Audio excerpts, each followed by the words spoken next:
నా పేరు ఓంకారం రఘురామరాజు. మా సొంత ఊరు ఉదయగిరి. నేను ఇంగ్లీష్ టీచర్‌గా 2018 వరకు పనిచేసి హై స్కూల్‌లో గవర్నమెంట్ జాబు. 2018లో రిటైర్ అయ్యాను. మాస్టర్ గారు 1977, 1980 మధ్య కాలంలో నేను ఎన్‌బీకేఆర్ సైన్స్ అండ్ ఆర్ట్స్ కాలేజీలో విద్యానగర్‌లో డిగ్రీ చేశాను బీకామ్. అప్పుడు మాకి ఫస్ట్ ఇయరు, సెకండ్ ఇయరు ఇంగ్లీష్‌కొచ్చేవారు. మొత్తం 5 మంది లెక్చరర్లు ఉండేవాళ్ళు. వాళ్ళలో head of the department master గారు. ఫస్ట్ ఇయర్ వారానికి 2, 3 సార్లు వచ్చేవారు కాబట్టి పెద్దగా టచ్ లేదు. సెకండ్ ఇయరు 'యాంటోనీ క్లియోపాట్రా' అని డ్రామా ఉండేది. షేక్స్‌పియర్. ఆ డ్రామా మాస్టర్ గారు ఒక్కరే తీసుకున్నారు. దాంతో ప్రతిరోజు ఆయనతో టచ్ ఏర్పడింది. దానికి తోడు బాగా చెప్పే టీచర్ అంటే నాకిష్టం. దాంతో ఫస్ట్ బెంచ్‌లో కూర్చునేవాడిని. నా తర్వాత ఇంకా మేజా బల్ల, తర్వాత కుర్చీ మాస్టర్ గారు కూర్చునేవారు. నేను ముందు ఆయన పట్ల ఆకర్షింపబడ్డానికి కారణము మంచి లెక్చరరు. ఇక్కడ మంచి అనే పదం ఎందుకు వాడానంటే, జనరల్‌గా తెలుగు, ఇంగ్లీష్ అంటే పెద్దగా ఆసక్తి చూపరు విద్యార్థులు. 90 మంది ఉండేవాళ్ళు. ఆయన class full attendance. Pin drop silent. కానీ మళ్ళా ఎవ్వరిని తిట్టడం గానీ, కోపగించుకోవడం గానీ ఏముండదు. ఎవడైనా తులి పనులు చేశాడనుకోండి, వాడిని మంచిగా పైకి లేపి, "నాయనా నువ్వు చేసేదేదో చెప్పు. నీతో పాటు అందరం నవ్వుకుంటాం" అనేవాడు. దాంతో వాడు షేమ్ ఫీల్ అయ్యి కూర్చునేవాడు. అంతేగాని వాడిని ఎగతాళి చేయడము, తిట్టడము, ఆయన అసలు కోపగించుకోవడం అనేది 3 సంవత్సరాలు నేను ఆయన దగ్గరుంటే ఎప్పుడూ నేను చూడలేదు. తర్వాత మాస్టర్ గారు వాయిసు మృదువుగా ఉండేది. వివేకానంద గాంధీ మహాత్ముడు ఉపన్యాసం ఇచ్చేటప్పుడు అంటే మహాత్ముల యొక్క స్వరము స్త్రీ కంఠస్వరం అవుతుందట. సాధనలో పురోభివృద్ధి సాధించేటప్పుడు. అది నేను సత్సాయి బాబా దగ్గర చూశాను. మాస్టర్ గారి దగ్గర చూశాను. ఇక గాంధీ మహాత్ముడు, వివేకానందుడు అంటే నేను చూడలేదు కాబట్టి నాకు తెలీదు. ఆధ్యాత్మిక అనుభూతిని పొందిన వ్యక్తి ఉపన్యసిస్తుంటే వినేవాళ్ళందరూ కూడా మంత్రముగ్ధులైనట్టు ఆకర్షింపబడతారు. నాగస్వరము చేత ఆకర్షింపబడిన నాగుపాము ఏ విధంగా లయబద్ధంగా నాట్యం చేస్తుందో పూర్తిగా లీనమై, ఆ విధంగా మాస్టర్ గారు ఉపన్యసిస్తుంటే స్టూడెంట్స్ అందరూ కూడా శ్రద్ధగా వినేవారు. మొట్టమొదట ఆయన చేత ఆకర్షింపబడి, తర్వాత ఒకరోజు జనరల్‌గా ఆయన చాలా యాక్టివ్‌గా ఉంటారు. ఆయనకంటే నేను రాత్రి 12 గంటల వరకు రేపు పలానా లెసన్ చెప్పబోతానంటే నేను ప్రిపేర్ అయిపోయాన్ని. అంటే అంత పట్టుదల. దాంతో ఒకరోజు ఒక పదానికి అర్థము వేరే విధంగా చెప్తాడు. అంటే ఆ పదానికి సంబంధించిందే, కానీ సందర్భం మాత్రం అది కాదు. వెంటనే పైకి లేసి, "సార్ మీరు చెప్పిన అర్థం తప్పు" అన్నా. స్ట్రెయిట్ ఫార్వర్డ్‌గా. సీరియస్‌గా నా తట్టు చూసాడు. కూర్చో అన్నాడు. ఆయన ఎంత లౌకికంగా ప్రవర్తించారంటే, సరే అని చెప్పకూడదు లెక్చరరు. ఎందుకంటే తప్పు ఒప్పుకున్నట్టు అవుతుంది. అట్లని నన్ను అవమానించకూడదు. అది సమయస్ఫూర్తితో చేశారు. సాయంత్రం రూమ్‌కి రమ్మన్నాడు. అప్పుడు ఆయన ఇంటికి పోయాను.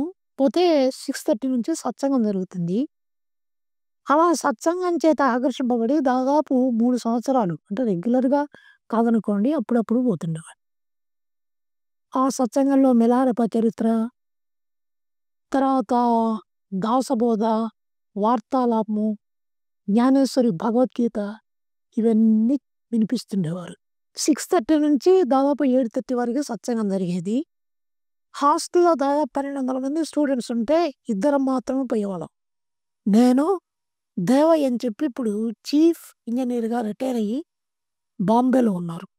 మేమిద్దరము హాస్టల్ నుంచి పోయేవాళ్ళం. అట్లా ఆకర్షింపబడి ఆయన యొక్క అంటే అది గాక బ్రహ్మజ్ఞానులకి ముఖ వర్చస్సు అద్భుతంగా ఉంటుందని పురాణాల్లోనూ, శాస్త్రాల్లోనూ, సినిమాల్లోనూ విన్నాము. కానీ ఆ వర్చస్సు మాస్టర్ గారి ముఖంలో స్పష్టంగా గోచరమయ్యేది. నేను ఆ బ్రహ్మ వర్చస్సు ముగ్గురిలో చూశాను. నాకు మంత్రోపదేశం చేసిన ఉదయగిరి అబిద్ బాబా, భరద్వాజ మాస్టర్ గారు, పూర్ణానంద స్వామి. మాస్టర్ గారి దగ్గరికి రాకముందు దేవుడంటే నాకెలాంటి నాలెడ్జ్ లేదు. ఏదో సంక్రాంతి పండగ రోజు 3 పటాలు, రాముల వారి పటము, వెంకటేశ్వర స్వామి పటము, లక్ష్మీదేవి పటం దగ్గర 3 ఇస్తరాకులేసి, పప్పు అన్నం వేసి, బెల్లం పొంగలి పెట్టి, నెయ్యేసి, సాంబ్రాణి వేసి దండం పెట్టుకోవడం మాత్రమే తెలుసు. ఎందుకు చేస్తున్నాము, వాళ్ళెవరు అనే సంగతి తెలీదు. కానీ కేవలం మాస్టర్ గారి దగ్గరికి వచ్చిన తర్వాత దైవం అంటే ఏంది, మహాత్ములు అంటే ఏంటి, మనం ఎందుకు భగవంతుని ఆశ్రయించాలి, దానివల్ల మనకు ఎలాంటి ప్రయోజనము, సమాజానికి ఎలాంటి ప్రయోజనము, ఈ విషయాలకి బీజం పడింది.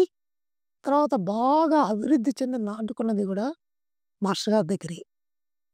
ఒకరోజు సత్సంగాలకు పోతూ ఉంటే నాకు స్వప్నం వచ్చింది.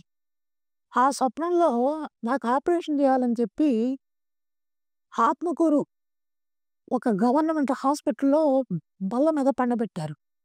డాక్టర్‌తో ఏమంటున్నానంటే, నా గురువు భరద్వాజ గారి సలహా తీసుకొని ఆపరేషన్ చేయించుకుంటా అన్నా. ఏంటి, మీ గురువు భరద్వాజేనా అన్నారు. కరెక్ట్‌గా ఇదే పద్ధతి మనకి రేడియో విషయంలో వస్తుంది.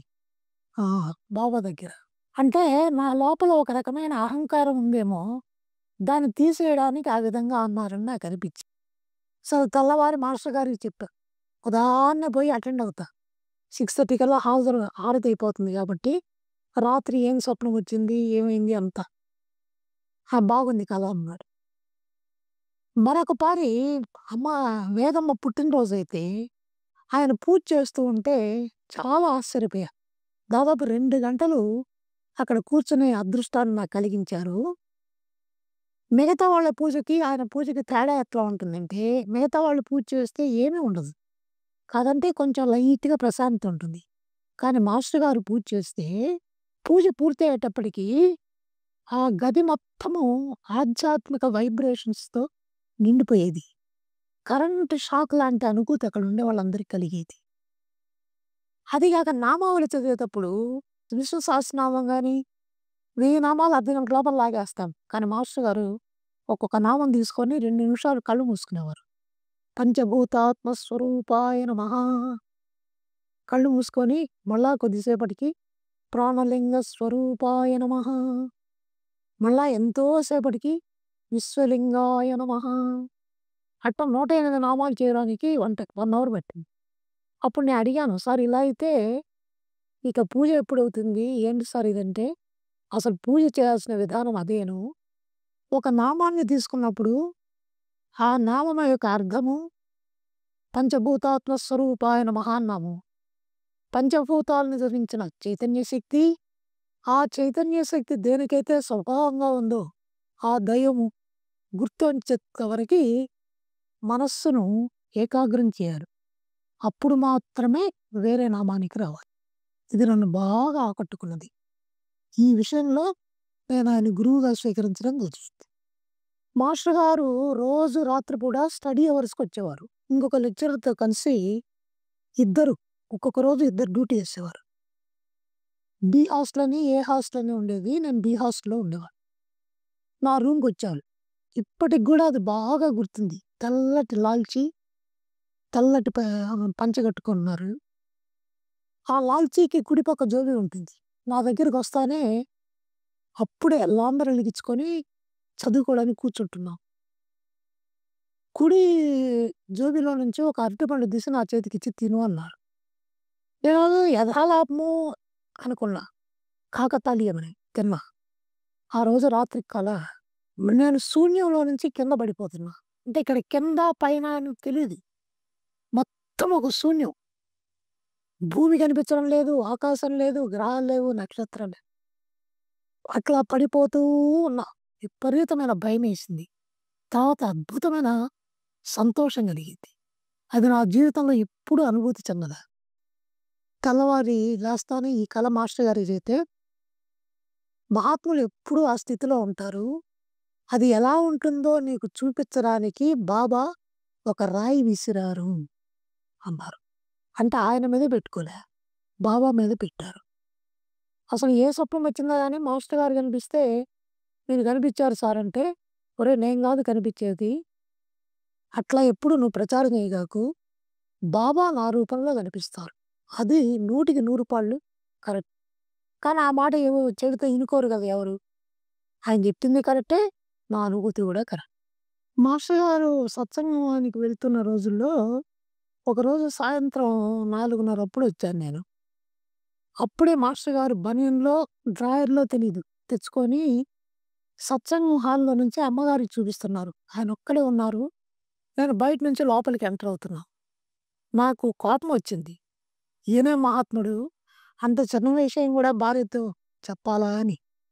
వెంటనే మనసులో అనుకున్నా గదా! మా వైపు చూసి, "ఏంట్రా?" అన్నాడు. అదిరిపోయినా. అంటే నా మనసులో వచ్చిన ఆలోచన ఆయనకి తెలిసిపోయిందని.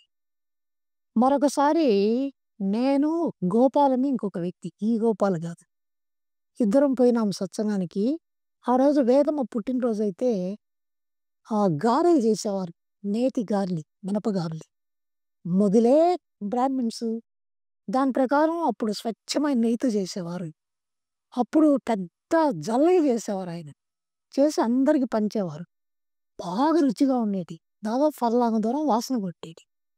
దాంతో నేనేమో మితంగా తిన్నా. ఇంకొకడేమో విపరీతంగా తిన్నాడు. వాడికి కడుపు నొప్పొచ్చింది సత్సంగం టయానికి. "సార్ కడుపు నొస్తుంది సార్" అన్నాడు. "ఏమైందిరా?" అన్నాడు. "సార్ గారెలు ఎక్కువ తిన్నా." "ఓరి నీ దుంపదేగా అన్నెందుకు తిన్నావురా?" అని చెప్పి వెంటనే బజారుకి పంపించి అప్పట్లో గోలీ సోడా ఉండేది. ఆ గోలీ సోడా తెప్పించి పట్టుకొని కొద్దిసేపు చూసి ఆమెనిచ్చేసా. వెంటనే తాగుతానే తగ్గిపోయింది. అప్పుడు నాకనిపించిందేంటంటే ప్రేమతో పెట్టేది ఆయనే. ఏదైనా జబ్బొస్తే తగ్గించేది గూడా ఆయనే అని చెప్పి అట్లా అంటే తెలిసింది.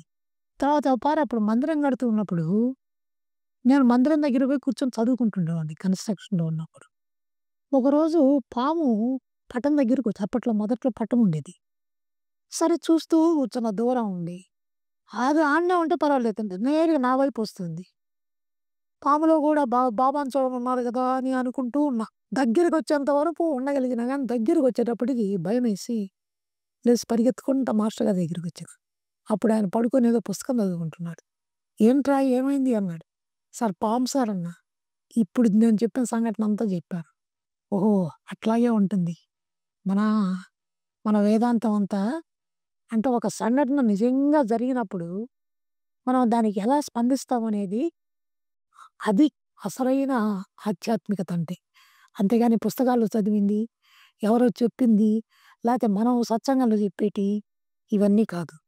ఒక సంఘటన జరిగినప్పుడు దానికి ఒక భయానకం గావచ్చు, ఎట్లాంటిదైనా కావచ్చు. దానికి మనం ఎలా స్పందిస్తాము? అప్పుడు గిన మనోనిగ్రహం కలిగి ఉంటే వాడు నిజంగా సత్సంగాన్ని వంట పట్టించుకున్నట్టు లెక్కని చెప్పేవారు. అది నాకు బాగా నచ్చింది. అంటే గురువారం పూట మాత్రం ఉదయం ఫస్ట్ రాత్రిపూట సత్సంగం మిగతాప్పుడంతా వివిధ రకాల చరిత్రలు చదివేవారు. ఒక గురువారం మాత్రం సాయి లీలామృతం 40 నిమిషాలు చదివేవారు. లేదా వేరే వాళ్ళ చేత చదివిచ్చేవారు. ఒక్క 10 నిమిషాలు ఆయన భజన చెప్పేవారు. తర్వాత వచ్చిన టెంకాయలన్నీ ఆయనే కొట్టేవారు. అరటిపళ్ళు, యాపిల్ పళ్ళన్నీ ముక్కలు కోసేవారు. తర్వాత అందరికీ హారతిచ్చి, ప్రసాదం పెట్టి, లాస్ట్‌కి ఇంట్లోకి గూడా ఏం పంపించేవారు గాదు. చిట్ట చివర ఒక ముక్క ఏదన్నా యాపిల్ పండు ముక్కుంటే, అది ఆయన తీసుకొని అంటే అమ్మగారికి, పిల్లలకి ఆల్రెడీ ఒక్కొక్క ముక్క ఇచ్చుంటారు గాబట్టి, ఆ చివరి ముక్క ఆయన తిని, ఇక డిష్ కడగమని చెప్పేవారు.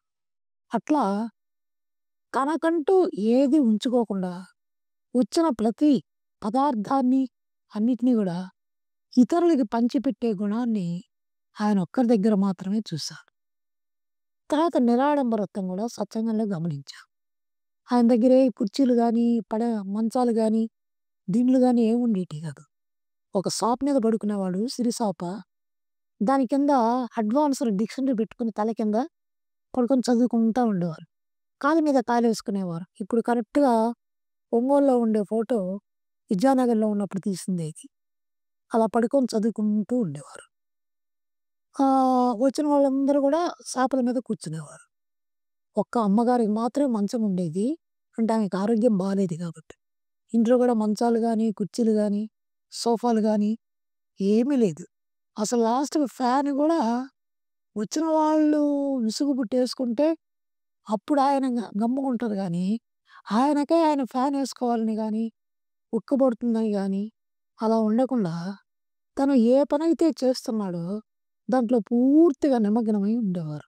విద్యానగర్ సాయిబాబా మందిరం కన్‌స్ట్రక్షన్‌లో ఉన్నప్పుడు పైన గోపురం నిర్మిస్తూ ఉన్నారు. నిర్మిస్తూ ఉన్నప్పుడు దానికి వాటరింగ్ చేయాలి.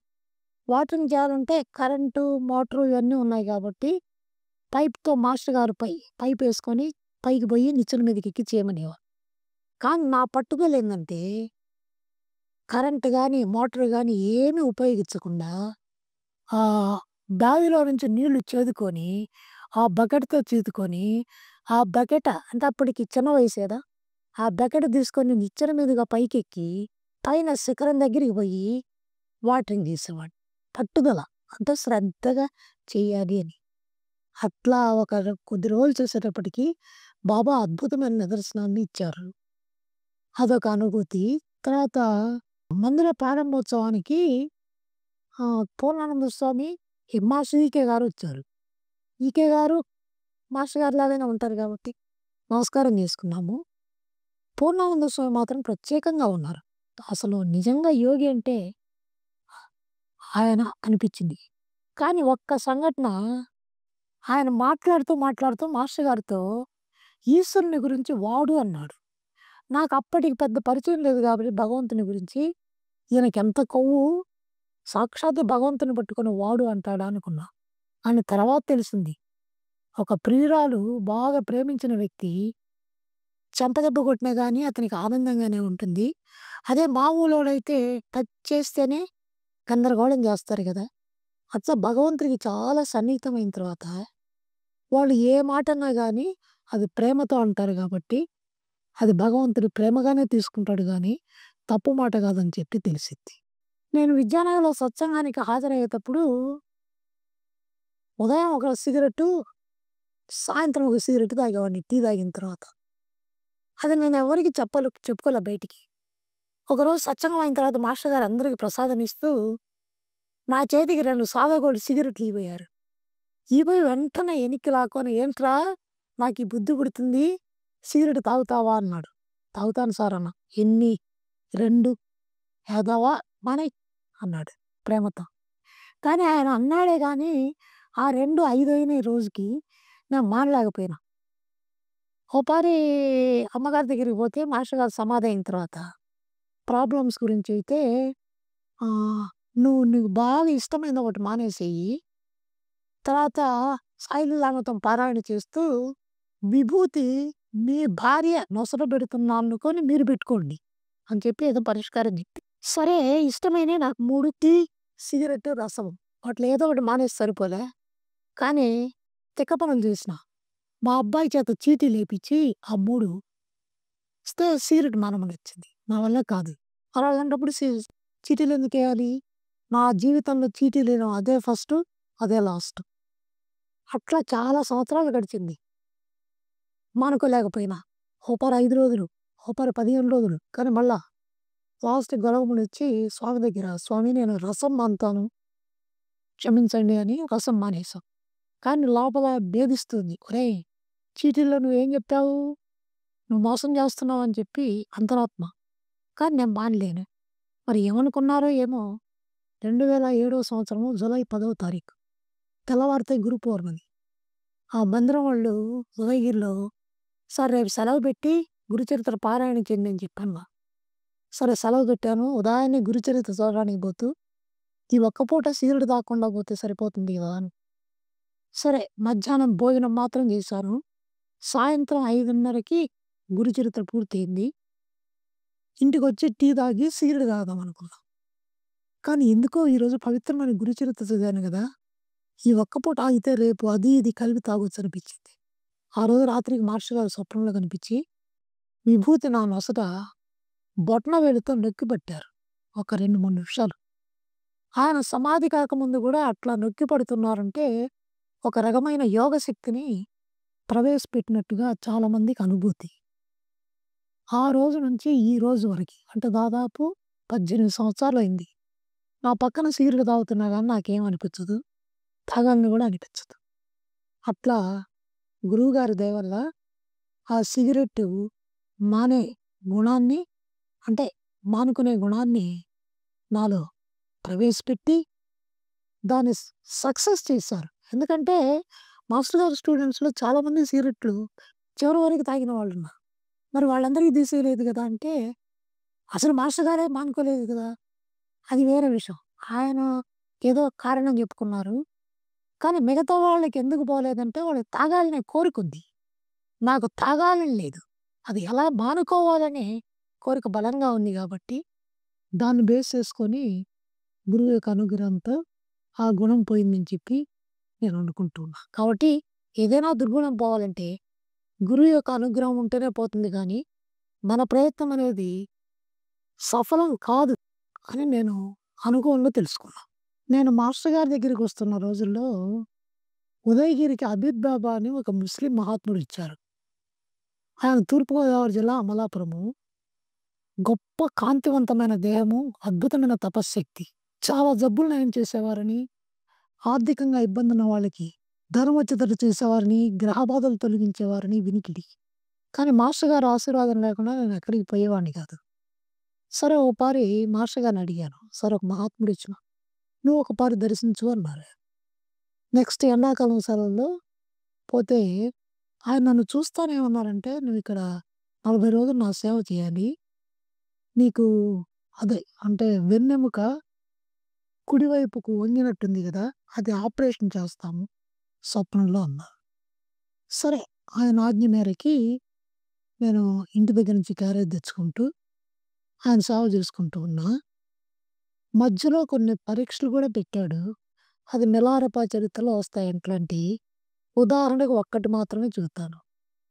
మౌసుమ అనే దుర్గా కట్టిస్తున్నానప్పుడు. అంటే శివాలయం యొక్క ఫౌండేషన్ అంతకుముందు ఓల్డ్ శివాలయాలన్నీ ఇప్పుడు దర్గాలు, మసీదులు. అట్లాగే ఉదయగిరిలో గూడా ఆ శివాలయం యొక్క బేస్ మట్టం మీద మౌజుమ అనే దర్గా కట్టిస్తూ ఉంటే, ఆ ఇటుకలు దర్గా పూర్తిగా వచ్చింది. చెల్లాచెదరుగా ఉన్నాయి. అవన్నీ ఓ చోట ఎత్తేయమన్నారు. సరే ఎత్తేస్తానే దాదాపు 1 అవర్ పట్టింది. వచ్చి అక్కడేసినవేంటి? నీకు ఆ మాత్రం తెలీదా? వచ్చిపోయేవాళ్ళకి అడ్డం గదా! దూరంగా పలానా మూలెయ్యి అని చెప్పారు. స్వామి ముందుగానే చెబుతుంటే నాకు ఇంతలో శ్రమ తగిలుండేది గదా! అని చెప్పబోయాను కానీ, గురువు పంపించాడు. ఒక యోగి ఆజ్ఞాపించాడు. కాబట్టి మనం అడ్డు చెప్పకూడదని ఆయన చెప్పినట్టుగా మళ్ళా ఒక గంట పట్టింది. పూర్తి చేశాను. బాగా దప్పికవుతుంటే బోరిన దగ్గర పోయి నీళ్లు కొట్టుకొని తాగి వచ్చి పడుకున్నా సాపేసుకొని. స్వామి నేరుగా నా దగ్గరికొచ్చి బయట నుంచి నన్ను పైకి లేపి, ఇస్లాం సాంప్రదాయంలో నొసటన ముద్దు పెట్టుకుంటారు. అలా ముద్దు పెట్టుకొని, "నువ్వు ఏ లోకంలో ఉన్నా, ఎక్కడున్నా, ఏ స్థితిలో ఉన్నా సరే నా ఆశీర్వాదము నీకుంటుందన్నారు." సరే అట్లాంటియి కొన్ని జరిగినాయి. తర్వాత మధ్యలో ఆయన ఖురాన్‌లో ఒక మంత్రాన్నిచ్చారు. ఇచ్చి దాని నియమాలు ఇవన్నీ చెప్పి, "ఇది ఎవరికీ చెప్పొద్దు. నీకు నాకు తప్ప." అది చేస్తూ ఉన్నాను. చిట్ట చివరి 40వ రోజొచ్చింది. ఆ రోజు సాయంత్రం 6 గంటలప్పుడు పిలిచి, "ఈరోజు రాత్రి 12 గంటలకు ఆపరేషన్ జరుగుతుంది. నేనిచ్చిన నామాన్ని జపం చేసుకుంటూ కూర్చోమన్నారు." కరెక్ట్‌గా ఆ టయానికి బాబా రాలేదు గానీ, నాకు మాత్రం చల్లగా పాదాల దగ్గర తగిలింది. కళ్ళు తెరిచి చూస్తే ఒక పాము తొడ మీదకొచ్చింది. సరే ఇంకా తొడ మీదకొచ్చింది కరుస్తుంది గదా! అని భయమేసింది. అయినా ఇప్పుడు నేనేం చేయలేను గాబట్టి, మళ్ళా ఆయనిచ్చిన నామం స్మరించుకుంటూ కూర్చున్నా. అది పక్కకు దిగి కిందికెళ్ళిపోయింది. వెంటనే బాబా వచ్చారు. "సారీ రాజు" అన్నారు. అంటే రఘురామరాజు అయితే సింపుల్‌గా రాజు అని పిలుస్తారు. "ఏంటి బాబా మీరు సారీ చెప్తున్నారు? జరిగిన విషయం చెప్పండి" అన్నా. పైన కొండ మీద నుంచి ముగ్గురు మహాత్ములొచ్చారు గుర్రమేసుకొని. ఆ ముగ్గురు ప్లస్ నేను నలుగురం కలిసి చేయాలి. కానీ నీకు ఆపరేషన్ చేసే టయానికి నాకు నిద్ర పట్టింది. ఎప్పుడు నిద్ర పట్టదు. 12:03 వరకు వాళ్ళున్నారు. జస్ట్ వాళ్ళు నేను ఇట్లా లేసొచ్చాను వాళ్ళెళ్ళిపోయారు. నీ కర్మ చాలా బలంగా ఉంది. ఆపరేషన్ చేయడానికి అవకాశం లేదు. ఇది మాస్టర్ గారి దగ్గరికొచ్చినప్పుడు ఈ విషయం చెబితే పక పక పక నవ్వారు. "అరేయ్! నీ కర్మ ఎంత బలమైందిరా! ఒక యోగి నిద్రపుచ్చింది కదరా! ఆయన యోగ శక్తి కంటే నీ కర్మే బలమైందిరా" అని జోక్ చేశారు. తర్వాత మంత్రాన్ని గురించి అడిగారు. సార్ ఇచ్చిన ఆయనకి నాకు తప్ప ఇంకెవరికీ చెప్పు. నాకు గూడా చెప్పొద్దన్నా. దయచేసి మీరు గురువైతే కావచ్చు. కానీ ఒక యోగి ఆజ్ఞ లేకుండా చెప్పే ధైర్యం నాకు లేదన్నా. శభాష్! మెచ్చుకున్నారు. నేను తొందరపడి చెప్పుంటే అది మరొక రకంగా ఉండేది. లోపల సత్యమో ఎవరో నాకు సరిగ్గా గుర్తులేదిప్పుడు. సిగరెట్ ప్యాకి పాత కాగితం తీస్తారమ్మన్నాడు. చార్మినార్. దానికి ఒకవైపు చార్మినార్ బొమ్ముంటుంది. ఇంకొక వైపు తెల్లగా ఉంటుంది. అది తీసుకొస్తే అక్కడ రాసి పెట్టుకున్నారాయన. నేను పోయేటప్పుడే పలానా రోజు మంత్రాన్ని ఇస్తారని ఖురాన్‌లో ఆ మంత్రంతో సహా రాసి పెట్టుకున్నాడు. నాకు చూపిచ్చి కాగితం ఇదేనంట్రా నీ మంత్రం అన్నాడు. అదిరిపోయాను. కరెక్ట్‌గా నేను ఏదైతే లోపల చదువుతున్నానో దాన్నే ఆయన బయటికి చెప్పారు. ఆ చెప్పడమే కాదు. ఆయన వెంటనే ఏమన్నారంటే "నువ్వు ఆ మంత్రాన్ని ఆపు చెయ్యి. ఇంకొక 15 రోజులకి ఇంక చేస్తావంటే నీకు సిద్ధి లభిస్తుంది. ఎవరన్నా నీకు కోపమొచ్చి చనిపోవాలనుకుంటే వాడు వెంటనే కింద పడి కాళ్ళు, చేతులు కొట్టుకొని చచ్చిపోతాడు. ఆ కర్మ నువ్వు అనుభవించాలి. హాయిగా బాబా నామం చేసుకో. లోకోపకారం కోసం ఏదైనా శక్తినివ్వాలనుకుంటే బాబానే ఇస్తాడు. ఈ మంత్రాలన్నీ దేనికి? అయితే మంత్రాల్లో చెడ్డు లేదు. మన లోపల ఉండే దుర్గుణాలు పోగొట్టుకోకుండా మంత్రోపాసన చేస్తే హిరణ్యకశిపుడికి, భస్మాసురుడికి, రావణాసురుడికి ఏ గతి పట్టిందో మనకు ఆ గతి పడుతుంది. అలా కాకుండా అదే ఈశ్వరుడు ప్రహ్లాదుడికి ప్రత్యక్షమయ్యారు. మార్కండేయుడికి ప్రత్యక్షమయ్యారు. ధ్రువుడికి గూడా ప్రత్యక్షమయ్యాడు. వాళ్ళు ఎంత లోకోపకారం చేశారో చూడండి. కాబట్టి ఏ మంత్రమైనా సరే ముందు మనలో ఉండే దుర్గుణాలు తీసేసుకొని ఉపాసన చేయాలి. వెంటనే ఆఫ్ చేసి హాయిగా బాబానామం చేసుకుంటున్నా. మాస్టర్ గారు విద్యానగర్ నుంచి ఒంగోలు వెళ్ళిపోయినప్పుడు నేను అనంతపూర్‌లో ఎంకామ్ చేస్తుండేవాడిని. అది 2 ఇయర్స్ పూర్తించిన తర్వాత అప్పుడప్పుడు ఒంగోలు పోతుండేవాడిని. అలా పోవడంలో ఒకపారి నాకు మ్యారేజ్ ఫిక్స్ అయింది. కానీ నేను చేసిన పొరపాటు ఏందంటే మాస్టర్ గారిని అడగకుండానే చేసుకున్నా. ఇండైరెక్ట్‌గా అడిగాను. అంతకుముందు ఓ పారి. సార్ నేను పెళ్లి చేసుకోను. గురుచరిత్ర ఒక బ్యాగ్‌లో పెట్టుకొని ఊరూరు తిరిగి ఒక 30 రోజులు గాని, 40 రోజులు గాని చదివి వినిపిస్తూ భిక్షావృత్తితో జీవిస్తానంటే అట్లా కాదు. జన్మతో జ్ఞాన సంపన్నులైన రమణ మహర్షి, ఆదిశంకరులు లాంటి వాళ్ళు తప్ప మిగతా వాళ్ళందరూ పెళ్లి చేసుకోవాల్సిందే. కానీ ఎవరిని, ఎప్పుడు, ఎక్కడ అనేది నువ్వు, మీ తల్లిదండ్రులు కూర్చొని ఆలోచించండి. అయినా పూర్వకర్మను అనుసరించి ఏది రాసిపెట్టుంటే అదే జరుగుతుంది అన్నారు. నాకేం అర్థం కాలేదు. తర్వాత పెళ్లి డిసైడ్ అయింది. మా సొంత మేనత్త కూతుర్నే డిసైడ్ చేశారు. పత్రిక ముద్రించిన తర్వాత మాస్టర్ గారికి మొట్టమొదటి పత్రిక ఇవ్వాలి కాబట్టి తెసిపోయి ఇవ్వడానికి. "ఏంట్రా నిన్ను పెళ్లి చేసుకోమన్నానా?" అన్నారు. "సార్ మీరే కదా సార్ ఒక కార్డ్ రాస్తిరి. ఖచ్చితంగా చేసుకోవాలని." ఓహ్! అని చెప్పి ఒక క్షణకాలం కళ్ళు మూసుకొని, "అందులో ఏముంటుందో తెలుస్తుందిలే" అన్నారు. అని ఒక కథ చెప్పారు. నిజానికి అది ఆ సందర్భం కాదు గూడా. ఒక సన్యాసి ఈశ్వరుని గురించి తపస్సు చేస్తున్నాడు. ఒక స్థాయికి పోయాడు. ఆశ్రమం అన్నీ బాగున్నాయి. ఒక అందమైన స్త్రీ వచ్చింది. ఆ స్త్రీకి భర్త లేడు, పిల్లలు లేరు. "స్వామి మీ సేవ చేసుకుంటాననొచ్చింది. రానియాలా వద్దా?" అన్నాడు. "సార్ మానవతా దృష్టితో రానివ్వాలి కదా సార్! సేవ చేసుకుంటా అన్నది కదా!" ఆయన "అద్ది, అద్ది, అద్ది" అని చప్పట్లు జరిచి పక్క పక్క పక్క నవ్వారు. ఎందుకు నవ్వారా అని నాకప్పుడు అర్థం కాలే. ఇప్పుడు మాత్రం 39 సంవత్సరాల తర్వాత తెలుస్తుంది. ఆ సన్యాసినే నేనని, ఆ స్త్రీయే ఇప్పుడు నా భార్యని, ఆ రోజు సన్యాస ధర్మాన్ని అతిక్రమించి ఆమెను చేరదీయబట్టి నేను మళ్ళా సంసారంలో ఇరుక్కోవాల్సిన గతి పట్టింది. అంటే సన్యాస ధర్మానికి విరుద్ధం. అంతేగాని సంసారం చేయకూడదని కాదు. దాని కారణంగా ఒక జన్మంతా వృధా అయిపోయింది గదా! కాబట్టి ఏ చిన్న తప్పు చేసినా సరే భగవంతుడి దగ్గర శిక్ష ఉంటుందనే దానికి నా జీవితమే చక్కటి ఉదాహరణ. తర్వాత మాస్టర్ గారు సమాధి అయ్యే ముందు నాకు ముందు రోజు ఒక స్వప్నం వచ్చింది. ఒంగోలు కాదు కర్నూలులో గీతా మందిరానికి పోతుండేవాడిని బీఈడీ చేస్తాం. అక్కడ శ్రీకృష్ణుడి విగ్రహానికి బట్టలు వడదీసి స్నానం చేపిస్తున్నారు. ఏందబ్బా అనుకున్నా. తెల్లవారి అప్పట్లో టీవీలు లేవు కాబట్టి మధ్యాహ్నం 1:10 వార్తల్లో ప్రముఖ ఆధ్యాత్మికవేత్త ఎక్కిరాల భరద్వాజ గారు బ్రహ్మీభూతులయ్యారని వార్తల్లో చెప్పారట. అది కూడా నేను వినలే. నాతో పాటు చదువుకునే ఒకతని సాయంత్రం శివాలయానికొచ్చి నేను షికారుగా వాకింగ్ పోయింటి. సార్ మాస్టర్ గారు సమాధయ్యారు. అరే! ఏంటి నువ్వు చెప్పేది నిజమా? అబద్ధం అంటే, ఈరోజు 1:10 వార్తల్లో చెప్పారు.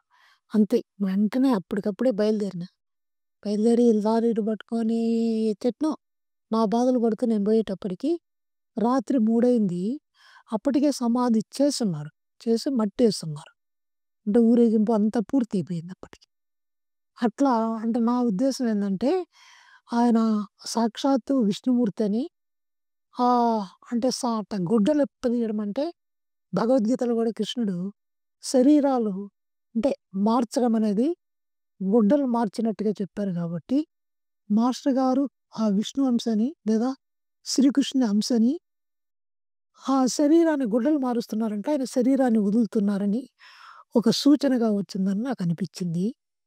సరే అప్పటినుంచి అప్పుడప్పుడు పోయి ఆయన సమాధి దర్శనం చేసుకుంటూ ఇప్పటికి కూడా నాకు ఆయన్నే గురువుగా పెట్టుకొని, ఆయన్నే మార్గదర్శిగా పెట్టుకొని, ఆయన్నే ఆదర్శంగా పెట్టుకొని జీవిస్తున్నా. ముఖ్యంగా మాస్టర్ గారిలో నచ్చిన గుణాలు ఆయన కొంతమంది దత్తాత్రేయుడని ఇవన్నీ రకరకాలుగా చెబుతారు కానీ, నాకు అవన్నీ కాదు. నేను ప్రత్యక్షంగా చూసినయి, మనం ఆచరించాల్సినవి 3 గుణాలున్నాయి. ఒకటి కోపం లేదు ఆయనలో. కాలేజీలో పిల్లలు 1కి 10 సార్లు అడిగినా ఓర్పుగా సమాధానం చెబుతారే గానీ, "ఒరేయ్! నీకు బుద్ధి లేదు. నీ బుర్ర మట్టి బుర్ర" ఇట్లా ఆయన ఎప్పుడు అనడు.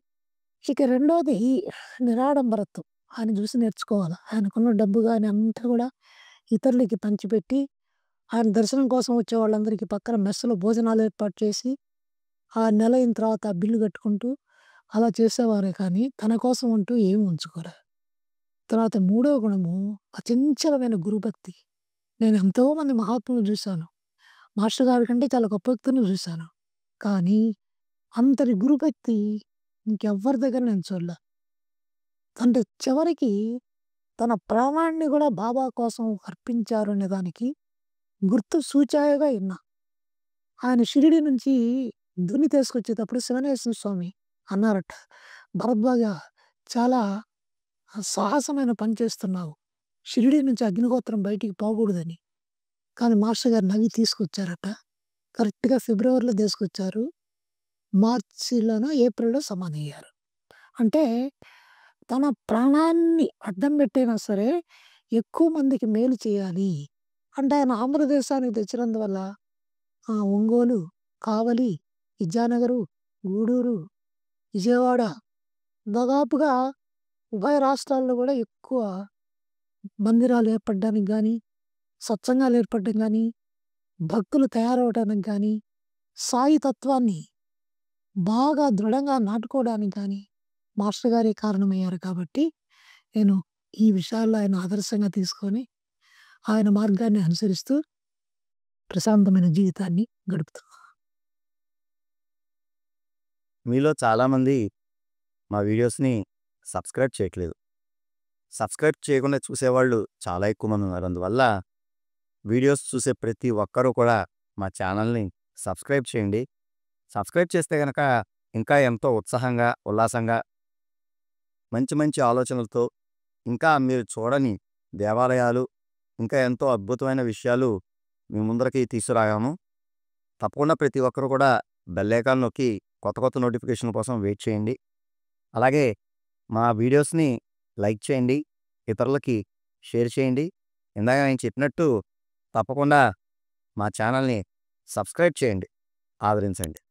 నమస్కారం.